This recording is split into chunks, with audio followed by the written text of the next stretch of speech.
Good morning, नमस्कार, आदाब, सत श्री अकाल दोस्तों। एक बार फिर आपका अपना प्रिय डॉक्टर आदि कश्यप मुंबई का मानुस आपके लिए लेकर आया आपका मनपसंद प्रोग्राम पॉजिटिव कर्मा। दोस्तों आज है एपिसोड नंबर 1547 और आज की एक विशेष कहानी है जिसका शीर्षक है आलसी ऊंट और भेजने वाली हमारी बहुत अच्छी दोस्त सविता उपाध्याय गुरुग्राम से। जाइएगा मत, विश्लेषण करेंगे इस कहानी का सुनने के बाद कि इस कहानी से आपने क्या सीखा।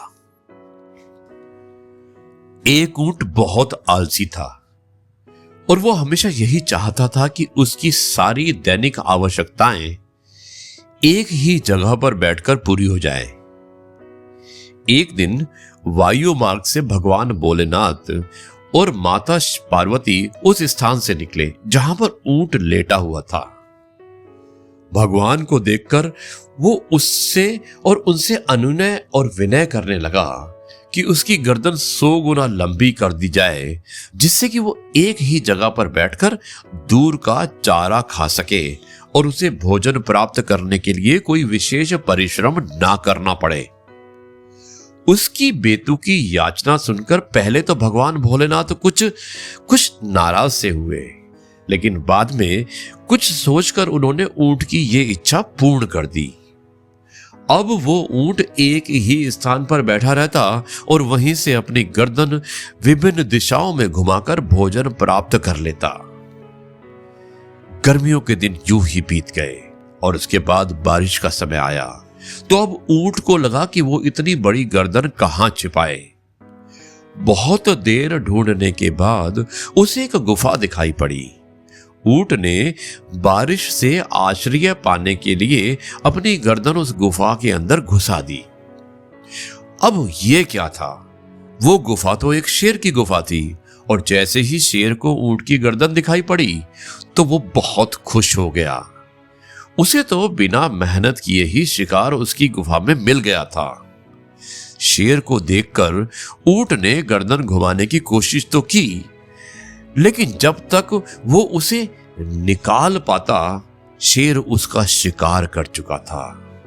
आलसी और अकर्मण्य ऐसे ही बुरे अंत को प्राप्त करते हैं। इसलिए दोस्तों अपनी आलस को छोड़िएगा और अपने आप को स्वस्थ रखकर अपने काम को स्वयं कीजिएगा। यही मैसेज है आज की कहानी का। नमस्कार। जी हाँ दोस्तों, कैसी लगी ये कहानी जिसमें आपने देखा कि एक ऊंट बहुत आलसी होता है और वो उठकर कुछ भी नहीं करना चाहता है। एक बार भगवान शिव रास्ते से जा रहे होते हैं और उनसे प्रार्थना करता है कि शिव भगवान मैं ऊंट हूं और मेरी गर्दन को लंबा कर दो। और जब भगवान शिव उसकी बात को सुनते हैं थोड़ा सा असमंजस में पड़ जाते हैं, लेकिन कहते हैं चलिए इसकी इच्छा पूरी कर देता हूं क्योंकि ये आलसी ऊंट है और उसकी जो गर्दन होती है वो लंबी कर देते हैं। और एक बार वो गर्दन लंबी होने के कारण उसे भूख लगती है, उठ नहीं पाता है और वो शेर की गुफा में अपनी गर्दन को भेज देता है, पहुंचा देता है और उसके बाद शेर उसका शिकार कर लेता है। दोस्तों इसीलिए कहते हैं ना कि कभी भी आलसी नहीं होना चाहिए, कभी भी आपको ऐसा नहीं होना चाहिए कि आप कुछ काम ना कर सके। हमेशा अपने आप को एक्टिव रखिएगा। अगर आप स्वस्थ हैं तो आप मस्त हैं, इसलिए हेल्थ इज वेल्थ। अब मैं इस कार्यक्रम को यहीं पर समाप्त करता हूं और एक बार फिर से मैं धन्यवाद करना चाहता हूं सविता जी को। सविता जी एक बार फिर से बहुत बहुत धन्यवाद इतनी अच्छी कहानी भेजने के लिए। और इस सप्ताह में आपके द्वारा भेजी हुई कहानियों को ही सुनाने वाला हूं। नमस्कार, जय हिंद, वंदे मातरम, जय गुरु जी, शुक्राना गुरु जी।